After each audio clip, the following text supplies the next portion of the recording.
السلام عليكم ورحمة الله وبركاته ولا لدي أصحابتي يا أحبابتي ذا خالقة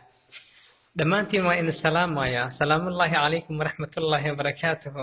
أصبحنا وأصبح الملك لله وحده إلهي بواقع إنو بريسيي سوى عن أو نكسنا إنو بريسيي ملكي حمد دمانتين ربي أيا أسكال سبحانه وتعالى walaalkayga khaaliga ah waxaan jeclaysay inaan ku xasuusiyo xadiid maskaxdayda iminka ku soo dhacay xabiibkeena sallallahu alayhi wasallam wuxuu leeyahay man asbaha minkum aaminan fi sirbihi mucaafa fi jasadihi وعنده قوت يومه فكأنما حيزت له الدنيا وحذافيرها ninki idin kamida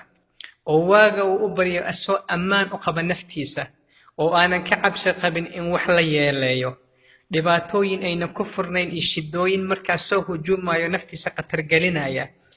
mucaafan fi jasadihi jirkiisana uu caafimaad u qabo indhihiisa iyo dhagahiisa iyo qalbigiisa iyo arwaxiisa ay isku taalo oo aanan markaa ahayn nin sariir saaran oo bukan aan ahayn nin jirkiisu kala go'an yahay mashaakilaadii dhaawacyo ku oolin wa cindahu qawta yawmi maalinkaa wuxuu cuni lahaana meel ku og oo rabbi subxaanahu wa tacaala u yasiray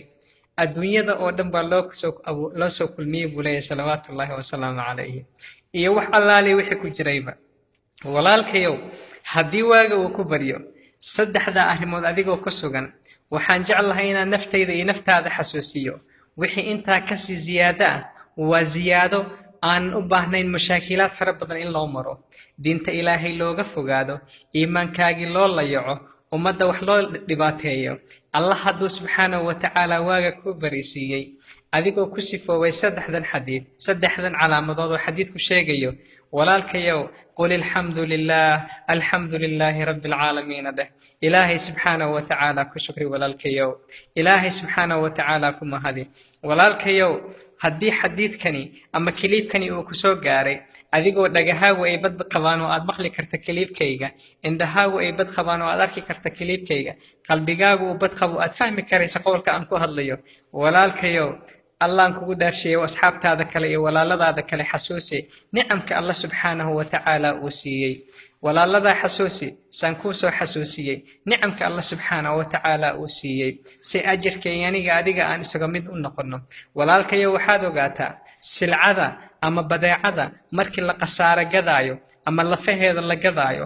ama faa'iido badan laga raadiyo isku juhdi looma maro isku dadaal looma maro wax allaale wixii ka baxsan saddexdan sifood haddii ay tahay adduunyo aad raadinayso rabbi waa ku siinaya waana kuu sahlaya laakiin yayna kula dhaafin xadadkii rabbi kuugu talagalay subxaanahu wa tacaala imaa inaad diintaada ku layacdo salaadahaaga ku dhaafto imaa inaad dikriga ilaahay ku layacdo imaa inaad walaalada kale asxaabtaada ku jaa'ifayso adigoo raadinaya ziyaadada intaa ka baxsan walaalkayow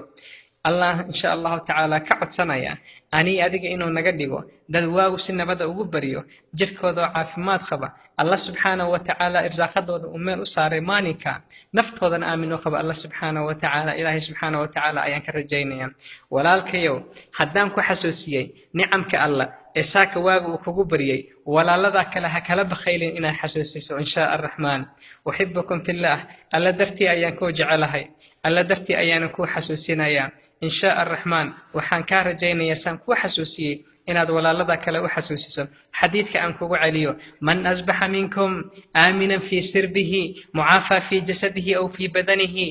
وعنده قوت يومه فكأنما حيزت له الدنيا وحذافيرها ninki idin kamid waagu u baryo asoo naftiisa aamin u qaba jirkiisa u badbaado qaba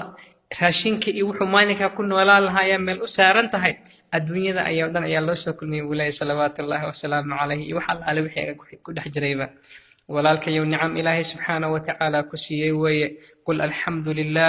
الحمد لله الذي بنعمته تتم الصالحات ونعوذ بالله من حال أهل النار الله سبحانه وتعالى أيام هاد إسكاله نعموين كيسا كتام لذلك صالحين تأه وحانا رب كما قلينا من حال أهل النار ذلك أهل النار كأحواشوذا الله سبحانه وتعالى كما قلينا ولالك يوم إن شاء الله تعالى انشر هذا كليب كان إن شاء الله تعالى أصحاب هذا الأولاد إن شاء الرحمن إلهي وحنك رجينا إنه كويالو في ميزان حسناتك إن شاء الله تعالى aad iyo aad ayaan idin jeclahay walaaladay wiilal iyo gabdho asxaabtayda wiilal iyo gabdho aad baan idin jeclahay allah yaxfadakum ويحبكم ولقاء أخرى إن شاء الله تعالى دمتم في حفظ الرحمن السلام عليكم ورحمة الله وبركاته